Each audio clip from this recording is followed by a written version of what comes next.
Hey folks, Darren with Fervent Astronomy. Today we have a lens for you that's been requested quite a bit, and I'm pleased to finally be able to show you the Samyang AF 135 F1.8, in this case for the Sony E-mount, but potentially also other mirrorless mounts. Now this lens, when it came out, was lauded by several different reviewers and considered quite good, so I'm interested to see how it holds up for astro. Being a lens that is a portrait lens by definition, and one that's going for really shallow depth of field, it leads to some questions about whether it's good for astro or not. It doesn't necessarily mean that it will be. A lens that is meant as a portrait lens, as a bokeh lens, might actually have a couple factors there that might not do so well for astrophotography, but the potential is there. The focal length is pretty useful for astrophotography. F1.8 and fast aperture is really useful for astrophotography, so it'll be interesting to see how this lens does.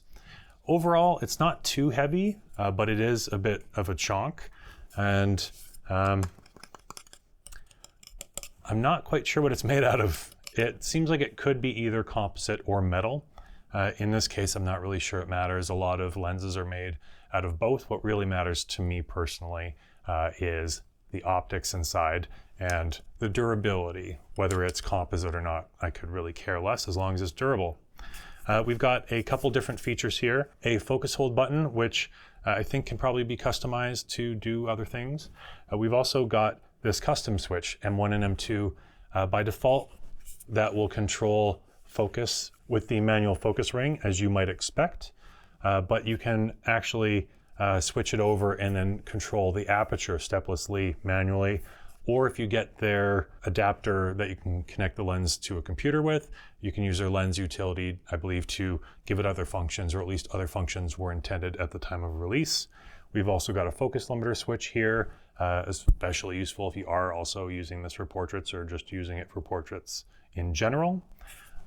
The focus ring is pretty wide and nicely dampened. It doesn't turn smoothly as one might like. This one feels like there's almost like a couple little bumps in the road along the way, and there's a bit of you can hear it. Don't know if you can pick that up over the mic, but that doesn't really matter, all things considered, as long as it does the job. The hood here, it's nice and beefy, rubberized around the edge, and just bayonets on. And then, of course, underneath the lens cap, we have a really nice 82mm filter thread here around a similar sized front element. Big front element, lots of glass, lots of potential, so it'll be interesting to see what this does. If we take a look under the back cap here, standard rear element with a rectangular window there. No rear gel filters on this one. You do have that 82mm filter thread up front, but all in all, I'm really interested in seeing how this lens does, so let's go see. Howdy folks, welcome to Lightroom. Here we've got a series of samples taken with the Samyang, or it's come to my attention that it might more correctly be Samyang, or I might be wrong in both cases. If I am, and you know for sure, let me know in the comments. At any rate, I'll just butcher it, Samyang 135mm F1.8. This is a lens that a lot of people are really interested in because it's a very sought after focal length and aperture, but it is less expensive by a significant margin from some of the alternatives. So we're going to take a look and see what you actually get for your money here. These are all tracked samples. These are all taken with the Sony a7R Mark V 60 megapixel camera. They're all 60-second exposures. They are all tracked with the Fornax Mounts LighTrack II. Fervent Astronomy is Fornax Mounts North American distributor, so if you're interested in learning more about that portable tracker, head over to ferventastronomy.com. Now, these are all shot at ISO 320. So why ISO 320? Well, this camera has a sensor that has two quote-unquote real ISO values. And what does that mean? Well, it has two analog amplification stages. That is to say, at ISO 100 and ISO 320, the camera is doing analog amplification on the signal coming out of the sensor. All the other ISO values are simply taking this, whatever the nearest base ISO value was, and they're clicking the exposure button a couple of times to make it look brighter. We can do that in our software. We don't need the camera to do that by itself because it will lock certain things into the file that we might not want to lock in there. I know these particular samples aren't the best. These aren't going to win me any awards, but I follow this methodology because it's just good to be consistent. And it gives me the pleasure of having to rephrase and paraphrase myself every single video. But to cut to the chase, this ISO 320 shot right here, if I shot this at ISO 6400, I'm gaining nothing. Sure, it'll look better on the back of the camera, but I can take this ISO 320 shot, hit this button a couple of times, and I'm going to be left with the identical photo. It's going to have the same noise. It's going to have the same ability to recover the shadows. I'm not giving up anything, but I am gaining something by shooting at ISO 320. I am locking in the highlights at a lower exposure value, and thus I am protecting them a bit from getting blown out. This is important for brighter stars, galaxy cores, star-forming regions, and nebula. These are areas where you might blow out a highlight, and if you lock it in to the file because you used a high ISO, you can't get that data back. There's no way to create something from nothing. However, if you use the exact same exposure time and the exact same aperture with the exact same lens, and you just use the base ISO, like in this case for this specific camera, because this camera is ISO invariant, you will maybe save some of that highlight detail, and that's why I do it. If you want to find out more about that, take a look in the description of this video. There is a link back to my website, and you can find a link to an article there. You'll also find a link to these samples, which are available for download in full RAW, in all their glory, I guess. But you can download these pixel peep all day long, look in those corners, see what's happening, process them, print them out, put them on your fridge. That's all fine. But please, I put a lot of effort into getting them. I had to buy the lens and go out in the middle of nowhere in the middle of March in Canada, which was freezing. So I put a lot of sweat equity into it. They are my copyrighted works, so please respect that. Please use them for the personal purpose of assessing the lens's performance. Please do not distribute them online or otherwise, misrepresent them as your own, use them as the basis of your own review. Please respect the spirit in which I'm providing them, and please use them in good faith. All that getting out of the way, let's take a little look. Here we have a focus check. So I'm just going to bump the exposure. I did pre-bump the exposures on some of these just so we can actually see something. We're going to zoom in here, and I'm using a William Optics Batinov mask on the front of this lens to create these diffraction spikes, which are a focusing aid. So here we are, 400%. Wow, look at that. So very bright star creates very prominent tines, and you can see when these three diffraction spikes line up on a point source, you will get a even symmetrical arrangement here. Now, you can argue whether like the teeny little bit there is in focus or out of focus or not, but I'd say this is pretty much in what most people would see as in focus. Center of the frame, okay? Take another look here at a close by star, still pretty good. Let's go look in this edge here. All right, so here, still kind of in the center, but it's coming out a little bit. You see how it's not quite symmetrical? Sort of the middle spike is kind of coming out this way. That's a sign that it's out of focus there a little bit.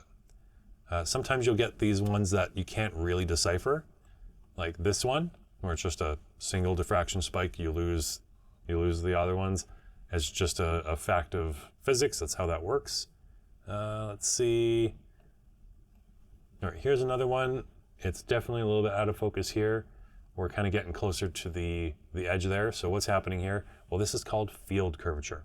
This is a lens. It's made up of a bunch of probably glass, sometimes crystal, sometimes plastic lens elements, and these things are curved, and you're trying to project light onto a flat surface, which is kind of hard. So what ends up happening sometimes is that you'll be in focus in the center, and as you go to the edges, you're actually going to drop out of focus. And if you were to focus in on the edges or corner, maybe the center will be out of focus. So that's field curvature. It's common. It is something that we can't really get around, especially here with a astrophotography application. You know, if you were taking a headshot of somebody, you're never going to notice that.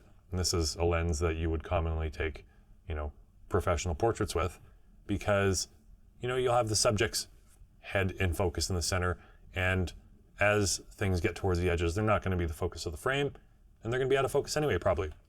But in our case, this is a little bit noticeable, but I don't really know how it's going to manifest. So let's get out of here and let's take a better look. This is probably the sample most people are interested in. This is the tracked 60-second exposure at f1.8, right? So already, if we take a little look at the navigator, we can tell that there's a bit of vignetting. It's not too bad, but it is darker on the edges and corners. And I do want to make sure you know this is what the out-of-camera image looks like. I did pop the exposure up one here. Now, typically with a fast lens, you might start to worry about losing some contrast. I don't know that that's really happening here.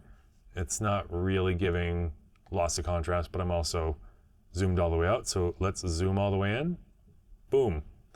So, couple of things. All right, let's get the contrast out of the way. I don't really feel like we're losing too much contrast, so let's not really not worry about that. There are other things to look at here. We got a big old bright star with a bluish fringe around it, bluish purple. This is chromatic aberration. That's the lens failing to take this color of light and get it in the center properly. So that's pretty common, it's not a huge deal. This star also looks like, you can see there's a bit of a brighter haze around it. It's like maybe a little bit of spherical distortion happening. Nothing that I would really worry about, however. Now, there is some kind of weird like spike coming off it, and you can see it on some of the smaller stars as well. That could be astigmatism. Usually we wouldn't find it dead center in the frame. We'd probably find it more towards the edges or corners, but that one's stumping me a little bit. One thing that we can see is we might actually have a little bit of coma with this lens, and that's really exciting for me because every video there's no coma pretty much, and I have to explain what coma is without being able to show it, and now I can finally show it. So let's see, we'll look for some brighter stars. All right, here we go. So coma, officially called chromatic aberration, is a type of aberration where the stars will do this. They will get a little fuzzy tail, like a comet. Comet tail, coma, chromatic aberration, that's where it comes from. So you'll get these little delta shapes with a fuzzy-ish edge and then a more defined edge, and usually the tail will point all towards the center or all away from the center of the frame. If it goes towards the center, it's internal coma, which this is what this is. If it points towards the edge of the frame, it's external coma. And if we pop over to another portion of the frame, now we're going to ignore some of this stuff because this is astigmatism that we're going to talk about in a second. But if we look over here, we see that the fuzziness is pointing towards the center of the frame still. Here, same deal. So that's your coma. And I don't know if it's maybe happening here in the center of the frame, possibly. There's a little bit of that fuzz, those weird spikes. Like that one-sided spike is kind of odd. At any rate, so that's coma. Glad to finally be able to show you in person if you're the type of person who watches all these. If we come down here, we got something weird happening here, and a bunch of like little teardrops here that almost look like candy corn. So this is astigmatism, and we're going to find it in every corner, but you're going to notice the shape, I guess, is a little bit different as we move around, and sometimes that happens. But you can see that star shapes are getting distorted, right? What is going on with that? Well, there's two types of astigmatism. Sagittal astigmatism, which rings the frame. It'll never point all the way towards the center or edges. And tangential astigmatism, which will look like it's along an axis from the center to the edge of the frame. And it will always appear on this axis. So if we come over here, we can see that these stars are experiencing tangential astigmatism. This brighter star down here, also, because it's brighter, usually you'll find the sagittal astigmatism will manifest more in the brighter stars. This little bit of kind of lateral stuff happening is undoubtedly sagittal astigmatism, although it might be interacting with coma here as well because it's a bit fuzzy, and who knows what else. All being said, I want to make sure that, I do my soapbox moment, which I love to have. I don't care about aberrations personally unless they affect the way that the image will look to people and the way that they consume images. So I can zoom in here and I can show you this weird star, but that doesn't make this weird star anything to worry about. You could easily fix this in Photoshop. But when I'm zoomed out here to proper viewing distance, no one knows, no one cares, and if you're going to be sticking this on Instagram or something like that, it's going to get so compressed, this will cease to exist. So when do I worry about aberrations? Well, it's when they make the stars around the edges look meaningfully different than the stars in the middle. Here, we might have such, some nice tight stars, which we largely do until they start to get a bit brighter. But as we go to the edge, do the stars appear to increase in size at all? And while there are these distortions, or I should say, while there are these aberrations, they're not actually making the stars themselves look that much bigger. So it's not creating this weird warping effect.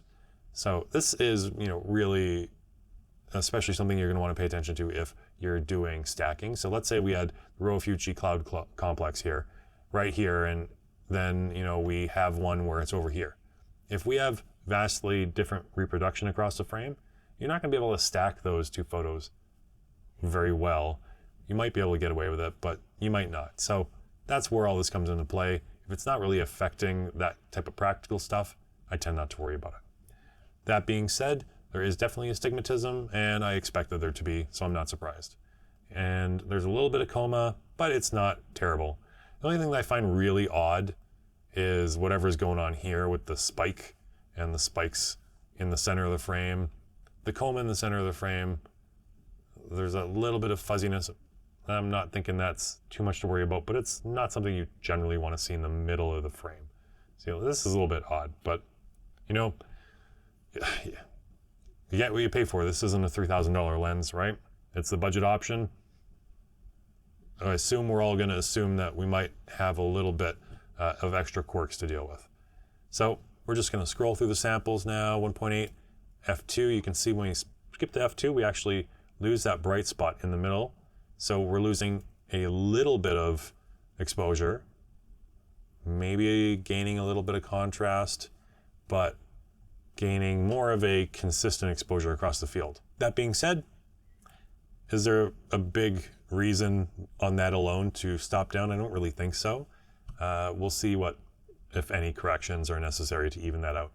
That 1.8 to F2, 2.2, 2.5. I must admit that I don't know how, but this image at 2.5 is out of focus. So we're gonna kind of just skip that one. 2.8. So 2.8, 2.2, F2, 1.8. Let's take a look in the center. 1.8, F2. Now this is interesting. Just flip back and forth a couple times. So when we stop down to F2, we're losing a bit of that bloat, gaining a little bit more contrast. We're losing a bit of that chromatic aberration. See that? We are losing the spike and trading it for like a shadow X, I guess. Right? That's odd. Interesting. And then some of these smaller stars that had that spike, it's still kind of there, but it's mostly gone away. So that's quite interesting. So this is F2. F2.2, we can see now that even that little X effect is kind of getting replaced by, for lack of a better words, a sun star, because we got the diffraction spikes here from the aperture blades. And we're just gonna jump right to 2.8. So here we're getting really dark. I mean, you don't buy this lens to shoot at f2.8. We want to know if we should shoot at f1.8. And I mean, stopping down to f2 does give a little bit of an improvement. I don't know that it gives us a practical improvement when viewed at a normal person distance, but we'll find out what's up over here next. So remember this weird star. So this is 1.8 f2. We're not really gaining anything here in the corner by stopping down. 2.2. All right, this thing's starting to get sucked into the shadow X as well. So it's changing shape a little bit, it's changing size a little bit.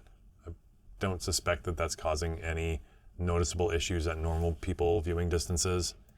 And we jump right to 2.8. Notice how this tangential astigmatism has not resolved. So that's not a huge deal.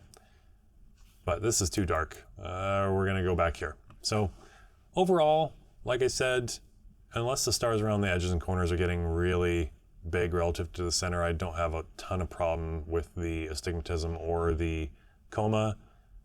This is weird that this is happening in the center, but I mean, it's happening. What do you want?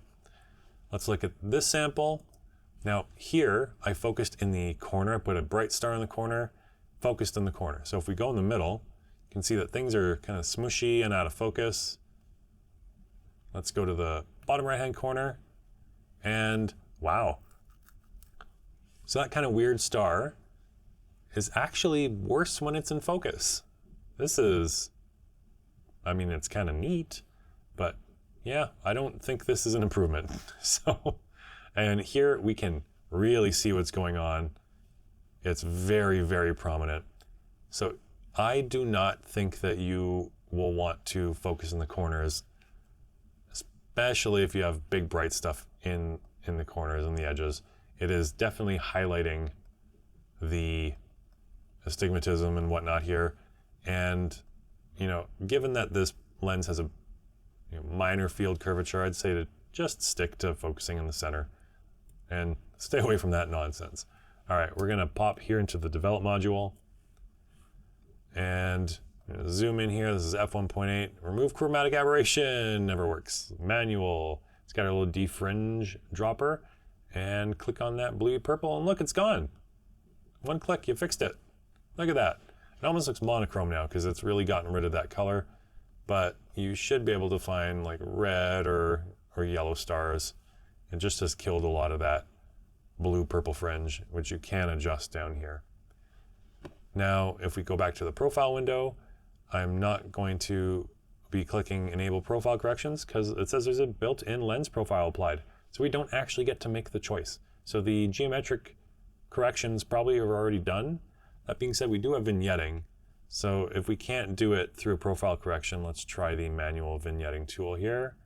It's like maybe midpoint, a little bit. All right, that's not too bad. Luckily, it doesn't have a weird vignetting reproduction, so the tool here takes a bit of a chunk out of it and it's a-okay. Look at that, not too bad, right? So overall, while the profile corrections don't really do anything because we can't really use them because they're baked in, and thus I can't talk about distortion, I guess we're pretty much left pondering what's going on here in the center of the frame. But we can go back to talking head me and wrap this up. Well, what'd you think? I'm not here to tell you what the right lens for you is. That's completely up to you. If this is the lens for you, well, now you know what you can expect. If this maybe isn't the particular 135 for you, there are other options out there.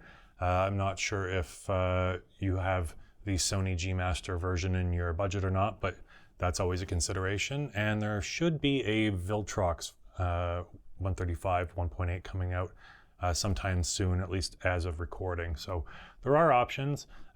Keep an eye on the channel here. I'll try and get out reviews of any interesting lenses that I can as far as this type of focal length goes. So thanks so much, and hopefully we'll see you next time.